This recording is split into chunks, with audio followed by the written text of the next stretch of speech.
जे भक्तर साधन होछु गोटे आंगुल भगवान करुणा होछु गोटे आंगुल भक्त एते साधन करू न काई यदि भगवान कृपा न होइछि तांको के बांधि परियो तांको के पाइ परियो तेणु ये दुई आंगुल छोट होबार कारण होछि गोटे कृपा होछि भगवान करुणा होछि गोटे आंगुल आ भक्तर साधन बिना साधन रे साधन बिना साध्य वस्तु कबु नाही मिले साधन बिना साध्य वस्तु को मिलियो साधन बिना साधन कले साध्य वस्तु मिलियो कि भगवान कृपा हेले जाई प्राप्त होई परिबो तेणु ए लीला रे ताको बांधिले अंटा को बांधिले ताको उदर रे रस्सी बांधिले उदर रे ताको संपूर्ण रूपे बांधिले उदर रे रस्सी उदर रे रस्सी होची कोन ना ताका नाम हला दामोदर से दिन ताकर नाम हला दामोदर भगवान भक्त द्वारा बंधा हंती भक्त वत्सल भगवान ये भक्त जे भक्त भगवान जे भक्तर पराधीन भक्तर भक्ति रे भगवान जे अधीनता स्वीकार करंती ताको द्वारा बंधित होंती ये जस भगवान को जसोदा प्रदान करेले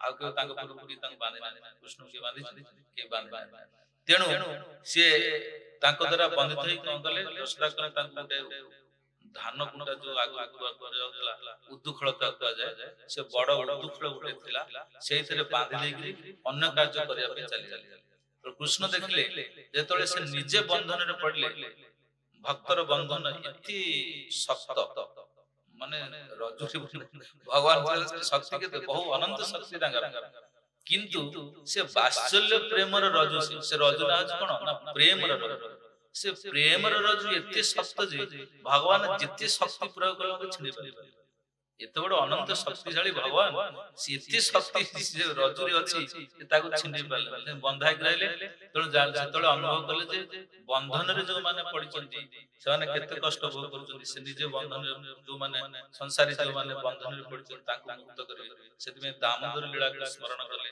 लोक भवबंधन तेणु चिंता कले देखले तांकर अगणा रे आगु बहुत दिन पूर्व दिटा जामळा अर्जुन वृक्ष दिटा अछि से अर्जुन वृक्ष को आज उद्धार करे पे कृष्णकर इच्छा हला से ता भीतर प्रवेश कले ये अर्जुन वृक्ष कोड आसिला ना ये अर्जुन वृक्ष आसुची जे नळकुबर आ मणिग्रीव कुबेरंकर दुई संतान कुबेर जो धनरक्षक जो कुबेर तांकर दुई पुत्र होचंती नळकुबर आ मणिग्रीव एमाने शिवंकर अनुचर शिवंकर पार्षद हेतिले एवं शिवंकर पार्षद हेतिबा जो तांकर भीतर गर्व अहंकार विशेष भाव रे एने धन कुबेरंकर धनरक्षककर से पुत्र संसार जते धनरक्षक जो कुबेर तांकर पुत्र हेतिबा जो अखंड धन तांक प्राप्त हेछि एने शिवंकर पार्षद ए दीटा का अहंकार तांकर थिला तेणु सेमाने कोन करथिले मद्यपान करी स्वर्ग गंगा नदी से गंगा नदी रे अप्सरा मानक सहित उल्लग्न होई विहार मद मद्यपान करछंती मध्य रे उन्मत्त होई करी अछंती आ से दैवात सही पथ देकरी नारद जातले देवर्षि नारद नारद जतबेले से अप्सरा मान देखले से भयभीत होई करी आसी कुडो उठी आसी वस्त्र परिधान कले किंतु ए दी जन जाक उल्लग्न होई छड़ाई आके भीतर होश ज्ञान नाही जे नारद ऋषि साधु तांकर सहित तांकर की प्रकार व्यवहार करे सेंत उल्लग्न होई छड़ाई तो सेतोले नारद चिंता कले जे संसार रे जीव किभଳି प्रकार परिवर्तित होछि ना नहन जुसत जुसान बुद्धिभ्रंश रजगुण श्री मदाद अभिजात्यस्य जत्र स्त्री दूतमास एले संसार सबठार मद होछि निशा होछि धन निशा सबठार जते निशा अछि रूप निशा अछि विद्या निशा अछि एडा सब निशा निशा मद किंतु सबठार श्रेष्ठ होछि कोन कहले श्री मदान धन गर्भ रे जो माने अंध होई जाय तेणु सेइथु कोन जात हुए ना स्त्री असत स्त्री संग एवं उदित मानस जित क्रीड़ा आ मद्यपान इत्यादि हुई तेणु एमाने जो एई भली प्रकार रे जो आंका भीतर जो देखा देछि आंकु ओ तांकु कि भली प्रकार रे संसार उद्धार करे किमति उद्धार करे पड़े ना एमाने कोन करंती ना धन मदरे गर्वित होई अन्य माने रिमम देह अजर अमृत नश्वर माने सेमाने अन्यते पशु जंतु निर्दयी माने कोन धन व्यवहार करी अन्य पशु पक्षी मानक शरीर को निर्दय भाव रे हनन करी हानि हत्या करी तार मांस रक्त इत्यादि खान एवं सेमाने ताकू खांती कोन पई ना निजर शरीर को धारण करे सेने निज शरीर को ତ ଏମିତି ସେ ଶ୍ରୀ ମଧ୍ୟରେ ଏମିତି ଅନ୍ଧ ହେଇଯାନ୍ତି ନିଜ ଶରୀରକୁ ତ ଅମର ବୋଲି ମନେ କରନ୍ତି, ହେଲେ ଆମେ ନିଜେ ମରିବୁ, କିନ୍ତୁ ଏମାନେ ଏଇ ଶରୀର ଗୁଡାକ କିଛି ମୂଲ୍ୟ ନୁହେଁ, ଆଙ୍କୁ ହାଣିକିନି ଖାଇବାକୁ ଚାହୁଁଛନ୍ତି। ତେଣୁ ସେମାନେ କଣ କରନ୍ତି ନା ହନ୍ୟତେ ପଶବ ଯତ୍ର ନିର୍ଦ୍ଦୟୀ, ତାଙ୍କ ନିର୍ଦ୍ଦୟ ଭାବ ବିଶେଷ କରି ଯାଆନ୍ତି। ତେଣୁ କିନ୍ତୁ ସେମାନେ ଶରୀରଟି କି ବସ୍ତୁ ସେ ଶରୀର ଜ୍ଞାନ ତାଙ୍କ ନଥାଏ। ଦେବ ସଙ୍ଗୀତ ମପ୍ୟନ୍ତେ କୁର୍ମି ବିଡ଼ି ଭଂସନ ସଙ୍ଗୀତମ୍ ଭୂତ ତତ୍ତ୍ୱ ଶାସନ କିବିଦ ନିରୋଜକ। ହେଲେ ପ୍ରକୃତିରେ ଶରୀରର ମୂଲ୍ୟ କଣ?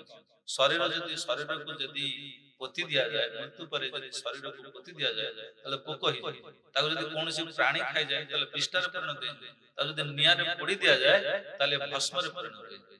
ହେଲେ କଣ ଦେବ ସଙ୍ଗୀତ ଦେବତା ମାନଙ୍କ ପୁରା ସମ୍ରାଟ ମାନଙ୍କର ଶରୀର ଯାହାର ଗତି ହଉଛି ଏଇଭଳି ପ୍ରକାରରେ, ଏମାନେ ସେଇ ଶରୀର କି ବସ୍ତୁ ସେମାନେ ବୁଝିପାରନ୍ତି। ଶରୀରର ଗର୍ଭରେ ଏ ପ୍ରକାର କର୍ମ ସବୁ କରନ୍ତି। ଦେହ କିମନ ଦାତୁଂ ସଂ ନିଃଶକ୍ତ ମାତୁରେ ବଚ, ମାନେ ଶରୀରଟି ପ୍ରକୃତରେ କୋଉଠୁ ଆସିଛି? ତ ମାତା ପିତା ମନେ କରନ୍ତି ଯେ ଆମେ ଶରୀରକୁ ଜନ୍ମ ଦେଇଛୁ, ତେଣୁ ଆର ମାନେ ଆମେ ହଉଛୁ ଆର ମାଲିକ। ତେଣୁ ଆକୁ ପଇସା ପତ୍ର ଦେଇକି ଯୋଉମାନେ କିଣି ନେଇକି କାମରେ ଲଗାନ୍ତି ସେମାନେ ମଧ୍ୟ ଭାବନ୍ତି ଯେ ଆମେ ହଉଛୁ ଆର ମାଲିକ। ଏମାନେ ମରିଗଲେ ପରେ ବିଲୁଆ କୁକୁର ଖାଇବେ, ତେଣୁ ବିଲୁଆ କୁକୁର ମାନେ ମଧ୍ୟ ଚାହାନ୍ତି ଶରୀରର ମାଲିକ ହଉଛୁ ଆମେ। ଅଗ୍ନି ମଧ୍ୟ ଚାହେଁ ଯେ ଶରୀରର ମାଲିକ ହଉଛି ମୁଁ, କାରଣ ମଲେ କୁଆଡେ ମୋ ପାଖକୁ ଆସିବ, ମୁଁ ହଉଛି ଆର ମାଲିକ। ତ ଇଏ ଶରୀରକୁ ଏତେ ଗୁଡିଏ ଲୋକ ଚାହିଁକି ବସିଛନ୍ତି ମାଲିକ ଆମେ ତାଙ୍କର ବୋଲି, କିନ୍ତୁ ଏ ଶରୀର ପ୍ରକୃତିରେ କାହାରି ଦାସ ନୁହେଁ। ଇଏ ନିଜେ କଣ କରେ ନା ଯେତେବେଳେ ପଞ୍ଚ ମହାଭୂତରେ ଶରୀର ତିଆରି ମରିଗଲା ପରେ ମାଟିରେ ମିଶିଯିବ, ପାଣିରେ ମିଶିଯିବ, ବାୟୁ ବାୟୁରେ ମିଶିଯିବ। ତେଣୁ ଏ ଶରୀର ଯୋଉ ଏଇଭଳି ପ୍ରକାର ତତ୍ତ୍ୱ, ଏ ଶରୀର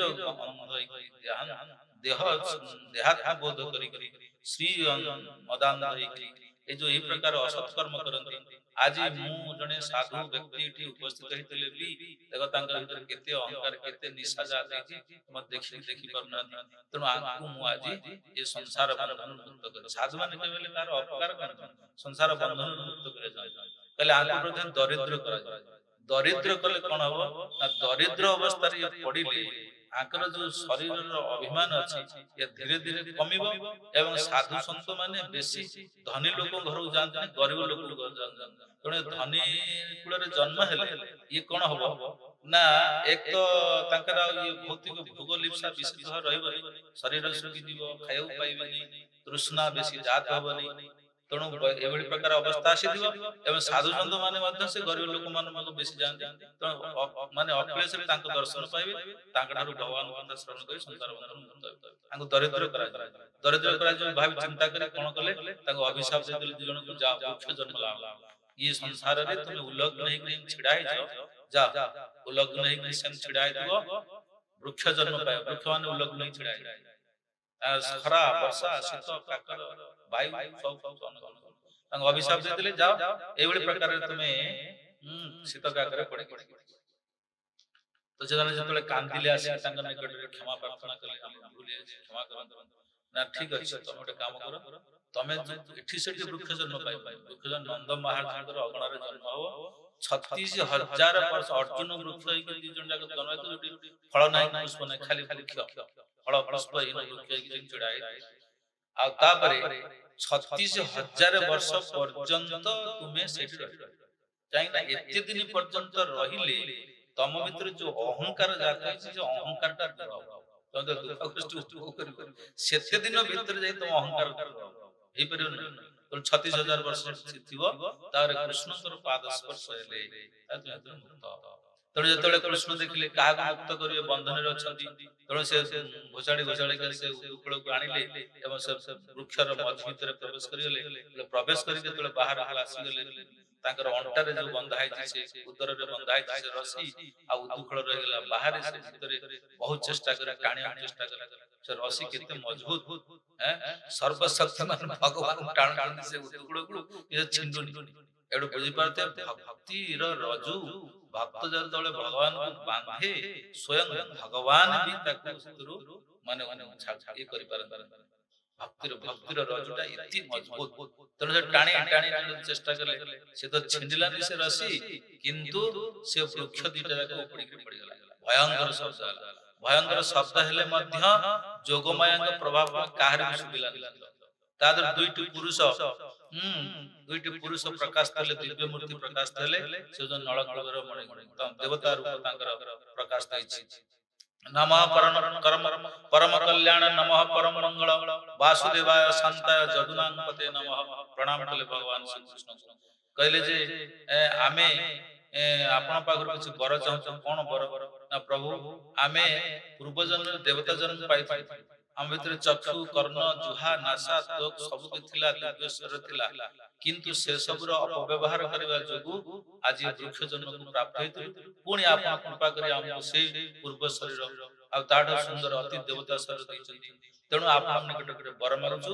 ବାଣୀ ଗୁଣାନୁକଥନେ ଶ୍ରବଣ କଥାୟାଂ ହସ୍ତୌଚ କର୍ମସୁ ମନସ୍ତବ ପାଦିନଃ ସ୍ମୃତ୍ୟା ଶିରସ୍ତବ ନିବାସ ଜଗତ ପ୍ରଣାମୀ ଦୃଷ୍ଟି ସତାಂ ଦର୍ଶନସ୍ତୁ ଭବତଂ ନାମ। କହିଲେ ଯେ ଆମର ଯୋଉ ବାଣୀ, ଆମର ଯୋଉ ବାକ୍ ଶକ୍ତି ଆପଣ ଦେଇଛନ୍ତି, ବାକ୍ ଶକ୍ତି ଭଗବାନଙ୍କ ଦ୍ୱାରା ପ୍ରଦତ୍ତ, ଇନ୍ଦ୍ରିୟ ଶକ୍ତି ଭଗବାନଙ୍କ ଦ୍ୱାରା ପ୍ରଦତ୍ତ ହେଇଛି। ତେଣୁ ଏ ଯୋଉ ବାକ୍ ଶକ୍ତି ଆପଣ ଦେଇଥିଲେ ବାଣୀ, ତେଣୁ ଆପଣ କୃପା କରନ୍ତୁ, ଆମକୁ ଏ ଶକ୍ତି ଦିଅନ୍ତୁ। ବାଣୀ ଗୁଣାନୁକଥନେ, କେବଳ ଆପଣଙ୍କର ଗୁଣ କୀର୍ତ୍ତନ କରୁ। ଏ ବାଣୀ କେବଳ ଆପଣଙ୍କର ଗୁଣ କୀର୍ତ୍ତନ କରୁ। ଶ୍ରବଣ କଥାୟାଂ, ଆମର କର୍ଣ୍ଣ କେବଳ ଆପଣଙ୍କ କଥା ଶ୍ରବଣ କରୁ। ହସ୍ତୌଚ କର୍ମସୁ, ହସ୍ତ କେବଳ ଆପଣଙ୍କ ସେବା କରୁ। ମନସ୍ତବ ପାଦର୍ଣ୍ୟ ସ୍ମୃତ୍ୟାଂ ଶିରସ୍ତ, ମନ ଆପଣଙ୍କର ଚରଣ ଚିନ୍ତନ କରୁ, ଆପଣଙ୍କ ପାଦ ଚିନ୍ତନ କରୁ, ଆପଣଙ୍କୁ ସଦାସର୍ବଦା ମନ ଆପଣଙ୍କୁ ସ୍ମରଣ କରୁ। ଶିର ଆପଣ ଯୋଉ ଜଗତ ରୂପରେ ପ୍ରକାଶ ଦେଇଛନ୍ତି, ଜଗତ, ଏ ଯୋଉ ଜଗତ ବୃକ୍ଷ ତରୁ ତୃଣ ଲତା ଇତ୍ୟାଦି ପଶୁ ପକ୍ଷୀ ଯୋଉ ଜଗତ ରୂପରେ ପ୍ରକାଶ ଦେଇଛନ୍ତି, ଏ ଯୋଉ ଭଗବାନଙ୍କର ରୂପ। ଈଶାବାସ୍ୟ ଇଦଂ ସର୍ବଂ ଯତ୍କିଂ ଜଗତ୍ୟାଂ ଜଗତ, ଏ ସବୁ ଭଗବାନ ଏ ରୂପରେ ପ୍ରକାଶ ଦେଇଛନ୍ତି। ଏକଶ୍ୟାମ ବହୁଶ୍ୟାମ, ମାନେ ଏକ ଥିଲେ ବହୁ ହେବେ, ଏ ଚିନ୍ତା କରେ। ତେଣୁ ଏ ବହୁ ରୂପରେ ପ୍ରକାଶ, ଏଇ ଜଗତ ରୂପରେ ଯୋଉ ଆପଣ ପ୍ରକାଶ ଦେଇଛନ୍ତି, ଆମର ଶିର ସଦା ସର୍ବଦା ଏ ଜଗତକୁ ପ୍ରଣାମ କରୁ। ଏ କଥା ସେ ଭଗବାନଙ୍କ ନିକଟରେ ପ୍ରାର୍ଥନା କଲେ। ଭଗବାନ ତାଙ୍କୁ ଦିବ୍ୟ ଶରୀର ପ୍ରଦାନ କଲେ ଏବଂ ସିଧା ଗୋଲୋକ ବୃନ୍ଦାବନରେ ତାଙ୍କୁ ସ୍ଥାନ ଦେଲେ। ଗୋଲୋକ ବୃନ୍ଦାବନରେ ସ୍ଥାନ ଦେଲେ, ତାଙ୍କୁ ଦୁଇ ପାର୍ଶ୍ୱଦ କଲେ। ସେମାନେ ସଦା ସର୍ବଦା ସେଇଠି ଯାଇ ସ୍ନିଗ୍ଧ କଣ୍ଠ, ଏତେ ତାଙ୍କର ନାମ ହେଇଥିଲା ଦୁଇ ଜଣଙ୍କର। ସେମାନେ ଯାଇକି ସେଇଠି ସଦା ସର୍ବଦା ଭଗବାନଙ୍କର ଗୁଣ କୀର୍ତ୍ତନ କରିବା ତାଙ୍କର ହେଲା। ବୁଝିପାରିଲେ? ଇଏ ଜାମଳାର୍ଜୁନ ଭଞ୍ଜନ ଲୀଳା, ଇଏ ଉଦୁଖଳ ବନ୍ଧନ ଲୀଳା ଏଇଭଳି ପ୍ରକାର ସମାପ୍ତ କରି ବର୍ତ୍ତମାନ ବତ୍ସାସୁର ଆଉ ତାପରେ ବକାସୁର, ସେ ସବୁ 5 ବର୍ଷ ବୟସରେ ସବୁ ହେଇଛି। ମାନେ ଆ ପୂର୍ବରୁ ଗୋଟେ ଘଟଣା ଘଟିଲା। ଯେତେବେଳେ ଏଇ ଯୋଉ ଜାମଳାର୍ଜୁନ ଭଞ୍ଜନ ଲୀଳା ପରେ ସବୁ ଗୋପୀ ମାନେ ଦେଖିଲେ ଯେ ଆମର ଏଠି ଯୋଉ ଗୋକୁଳ ଯେ ଯାଇଥିଲେ, ସେ କହିଲେ ଗୋକୁଳରେ ବର୍ତ୍ତମାନ ଏଇ ଯୋଉ କୃଷ୍ଣ ବଳରାମଙ୍କ ପାଇଁ ବହୁତ ଅସୁର ମାନଙ୍କର ବିପଦ ସବୁ ଏଠି ବଢୁଛି। ତେଣୁ ଆମେ ମାନେ ଏ ସ୍ଥାନ ଛାଡିକି ପଳେଇବା। ସମସ୍ତେ ଶଗଡ଼ରେ, ନିଜ ଶଗଡ଼ରେ, କୃଷ୍ଣଙ୍କୁ ଏତେ ଭଲ ନିଜ ଶଗଡ଼ରେ ସବୁ ତାଙ୍କର ଧନ ସମ୍ପତ୍ତି ଯାହା ଥିଲା ସବୁ ବୋଝେଇ କରି ଚାଲିଲେ। କୋଉଠି ଯିବେ? ତାଙ୍କ ଭିତରେ ଜଣେ ଯେ ପ୍ରଧାନ ଗୋପ ଥିଲେ, ସେ କହିଲେ ବୃନ୍ଦାବନ ନାମ ଗୋଟେ ବନ ଅଛି, ଯୋଉଠି ଆମ ମାନଙ୍କୁ ବସତି କରିବା ପାଇଁ ସୁବିଧା ହବ, ସେଇଠି ଯିବା। ତେଣୁ କୃଷ୍ଣଙ୍କୁ ଯେତେବେଳେ 5 ବର୍ଷ ବୟସ ହେଇଥିଲା, 5 ବର୍ଷ ବୟସ ପର୍ଯ୍ୟନ୍ତ ଗୋକୁଳ ଲୀଳା, 5 ବର୍ଷ ପରେ ସେମାନେ ବୃନ୍ଦାବନକୁ ଆସିଲେ। ସେଠି ବୃନ୍ଦାବନରେ ବସି ସ୍ଥାପନ କରି ଲୀଳା ଆରମ୍ଭ ହେଲା। ଲୀଳା ଆରମ୍ଭ ହେଲା ସେତେବେଳେ କୃଷ୍ଣଙ୍କୁ ପାଇଛି 5 ବର୍ଷ। ସେତେବେଳେ ବତ୍ସାସୁର ଆଉ ବକାସୁର ଇତ୍ୟାଦିକୁ ବଧ କରିଛନ୍ତି। ତ ସମୟକ୍ରମେ ଅଘାସୁରକୁ ବଧ କରାଯାଇଛି। ଏ ଅଘାସୁର ଥିଲା କଣ? ନା ଶଙ୍ଖାସୁରର ପୁତ୍ର। ତ ସିଏ ମଳୟାଚଳରେ ଯିବା ସମୟରେ ଅଷ୍ଟାବକ୍ର ମୁନିଙ୍କୁ ଦେଖିକିରି କଣ ପରିହାସ କରିଥିଲା। ତାଙ୍କରି ଭଳି ଦେଖିକିରି ଅଷ୍ଟାବକ୍ର ତାଙ୍କ ଶରୀରରେ 8ଟା ବକ୍ର, ତେଣୁ ସେ ଚାଲିଲା ବେଳେ ଢଳି ଢଳି ଚାଲନ୍ତି।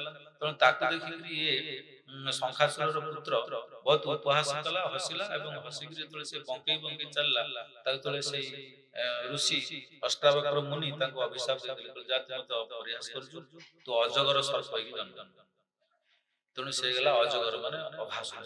ଅଜଗର ହେଇକରି ଜନ୍ମଗ୍ରହଣ କଲା। ଅଜଗର ପୁଣି ଭଗବାନ ସେ ଅଷ୍ଟାବକ୍ର ଋଷିଙ୍କୁ ନିବେଦନ କଲା, ଏ ଅସୁର ଗୁଡାକ ଏଭଳି ପ୍ରକାର ଆଗ ଇଏ କରିବେ, ତାପରେ ପୁଣି ଆସିବେ ଗୋଡପଟି। ତେଣୁ ସେତେବେଳେ ସିଏ ପୁଣି ଆସି ପ୍ରଭୁ ରକ୍ଷା କରନ୍ତୁ, ଆମକୁ ଭୁଲ ହେଇଯାଇଛି। ଠିକ ଅଛି, ଯା, ଯେତେବେଳେ ତ ଉଦର ଭିତରେ ଭଗବାନ ପ୍ରବେଶ କରିବେ କୃଷ୍ଣ, ସେତେବେଳେ ତୋର ମୁକ୍ତି ହଉ। ତେଣୁ ସେତେବେଳେ ସେ ଅଘାସୁର ହେଇକରି ଜନ୍ମଗ୍ରହଣ କଲା। ଏବଂ ବର୍ତ୍ତମାନ ସେ ଅଘାସୁର ଉଦ୍ଧାର ଲୀଳା ବର୍ଣ୍ଣନା କରୁଛନ୍ତି। ଦିନେ ଭଗବାନ ଶ୍ରୀକୃଷ୍ଣ ଏଠି ବାଛୁରୀ ମାନଙ୍କୁ ଚରିବାକୁ ବର୍ତ୍ତମାନ ଆରମ୍ଭ କରୁଛନ୍ତି। ତେଣୁ ସେ ବାଛୁରୀ ମାନଙ୍କୁ ଚରିବା ସମୟରେ ସିଏ ତାଙ୍କର ସଖା ମାନଙ୍କୁ ଦିନେ ପ୍ରତିଦିନ ଯାଆନ୍ତି ଲୀଳା କରନ୍ତି, ଦିନେ କିନ୍ତୁ ତାଙ୍କର ସ୍ମୃତି ହେଇଛି ଆଜି ଅଘାସୁରକୁ ମୁକ୍ତ କରିବେ, ତ ସେତେବେଳେ ଯମୁନା ପରିଣୟରେ ଭୋଜନ କରିବେ। ତେଣୁ ତା ପୂର୍ବ ଦିନ କହିଦେଇଛନ୍ତି ଏବଂ କାଲି ସକାଳୁ ଯିବାର ଅଛି, ସମସ୍ତେ ସମସ୍ତଙ୍କ ଘରୁ ରାତିରେ ଉଠିକିରି ଖାଦ୍ୟ ଶସ୍ୟ ସବୁ ସଂଗ୍ରହ କରିଥିବ, ଆଉ ଡେରି କରିବନି, ଆଉ ସିଂହା ବାଜିଅନ୍ତି ସବୁ ବାହାରିବ। ତେଣୁ ଯେତେବେଳେ ଭଗବାନ ସମସ୍ତଙ୍କୁ କହିଛନ୍ତି ସଖା ମାନଙ୍କୁ, ସଖା ତାଙ୍କର କେତେ ଆଗେ ଗଣନା କରିବେ, ଅସଂଖ୍ୟ ସଖା, ଅସଂଖ୍ୟ ସୀମା ନାହିଁ। ତ ସବୁ ସେ ସଖା ମାନେ କଣ କଲେ, ନିଜ ନିଜ ଘରୁ ସେଦିନ ସବୁ ତାଙ୍କର ଯାହା ଯାହା ଖାଦ୍ୟ ଦ୍ରବ୍ୟ ସଂଗ୍ରହ ଧରି ସବୁ କାନ୍ଧରେ ପକେଇ ସବୁ ଚାଲିଲେ। ବିଚିତ୍ର ରୂପ ଧାରଣ କରିଛନ୍ତି, କିଏ ମାଟି ମୁହଁରେ ବଳିଛି, କିଏ ଗଛର ପତ୍ର ମୁଣ୍ଡରେ ଲଗେଇଛି, କିଏ ଠେକା ବାନ୍ଧିଛି, କିଏ ସିଂହା ବଜାଉଛି, କିଏ ଠେଙ୍ଗା ଧରିଛି, କିଏ ପଗଡି ବାନ୍ଧିଛି, ବହୁତ ବିଚିତ୍ର ରୂପ ଧାରଣ କରିଛନ୍ତି ସେଦିନ। ଧରିକିରି ସେମାନେ ସବୁ କୃଷ୍ଣଙ୍କର ପଛେ ପଛେ, କୃଷ୍ଣ ଆଗରେ ଯାଉଛନ୍ତି ଆଉ ବାଛୁରୀ ମାନେ ଚାଲିଛନ୍ତି ତାଙ୍କ ପଛେ ପଛେ ଯାଉଛନ୍ତି। ତାଙ୍କ ଭିତରେ ଚାଲିଛି ସଂଗ୍ରାମ, କିଏ ଆଗ ଯାଇ ସେନାପତିଙ୍କୁ ଛୁଇଁବ। କୃଷ୍ଣ ହଉଛନ୍ତି ସେନାପତି, ତା ପଛରେ ଯେତିକି ଦୌଡୁଛନ୍ତି ଦୌଡ଼ି ଦୌଡ଼ି ଯାଇ କୃଷ୍ଣ ଛୁଇଁ ଦଉଛନ୍ତି। ଯେ ଛୁଇଁ ନ ପାରୁଛନ୍ତି ସେମାନେ ନିନ୍ଦିତ ହଉଛନ୍ତି, ଯେ ଛୁଇଁଛନ୍ତି ସେମାନେ ହସୁଛନ୍ତି। ଆଉ ତାର ଆକାଶରେ ପକ୍ଷୀ ମାନେ ଉଡୁଛନ୍ତି, ତାଙ୍କ ଛାଇ ଯେତେବେଳେ ସେ ମାଟି ଉପରେ ପଡୁଛି ସେ ଛାଇକୁ ଗୋଡଉଛନ୍ତି ଧରିବା ପାଇଁ। କେତେବେଳେ ମାଙ୍କଡ ବସିଛନ୍ତି ଗଛ ଡାଳରେ, ତାଙ୍କ ଲାଞ୍ଜକୁ ଧରିକି ଓଳି ପଡୁଛନ୍ତି କିଏ। ଏଇଭଳି ପ୍ରକାର ବହୁ ବିଚିତ୍ର ଲୀଳା କରି ସେମାନେ ଚାଲି ଚାଲିଛନ୍ତି। ଯାଇ ଦେଖିଲେ ଅଘାସୁର ଆସି କଣ କରୁଛି ନା ତାର ମୁଖ ଖୋଲିକି ରହିଛି। ବିରାଟ ଅଘାସୁର ମାନେ ବହୁତ ବଡ ଅସୁର, ଅଜଗର ମୂର୍ତ୍ତି ଧାରଣ କରିଛି। ତାର ମୁଖକୁ ଖୋଲିକିରି ସେ ଅଛି, ମୁଖକୁ ଖୋଲିଛନ୍ତି, ତାର ଉପର ଆକାଶକୁ ଲାଗିଛି, ତଳ ମାଟିରେ ଲାଗିଛି, ତା ଜୁହାକୁ ବାହାର କରିଛନ୍ତି ଗୋଟେ ରାସ୍ତା, ଏତେ ବଡ ପକେଇଛି ସେ ରହିଛି। ତ ତାପରେ ଖେଳୁଛନ୍ତି, ହେଲେ ତାଙ୍କ ଭିତରୁ ଜଣେ କହିଲା ଆରେ ଆଜି ତ କାଇଁ ଏଇଟା ଗୋଟେ ନୂଆ ଗୁମ୍ଫାକୁ ଆମେ ତ କେତେବେଳେ ଆସିନି। ତ ତାଙ୍କ ଜଣେ କହିଲା ଆଚ୍ଛା ଠିକ ଅଛି, ଯଦି ନୂଆ ଗୁମ୍ଫା ହେଇଛି ଚାଲ ଆ ଭିତରେ ପଶିବା। ତ ତାଙ୍କ ଭିତରୁ ଜଣେ କଣ ଯେ ଏଇଟା ଗୋଟେ ସାପର ମୁହଁ ଭଳିଆ ଦେଖାଯାଉଛି। ନା ନାଇଁ ସାପର ମୁହଁ ହେଲେ କଣ ହବ, ଆମର ସେନାପତି ଅଛନ୍ତି ଆମକୁ ଉଦ୍ଧାର କରିବେ। ତ ଗୋଟାଏ ତା ଭିତରେ ପ୍ରବେଶ କରିଗଲେ। ସବୁ ବାଛୁରୀ ମାନେ, ସବୁ ସଖା ମାନେ, ଅଘାସୁର ଚାହିଁକି ବସିଛି ଯେ ଇଏ ସମସ୍ତଙ୍କୁ ବିନାଶ କରିବ।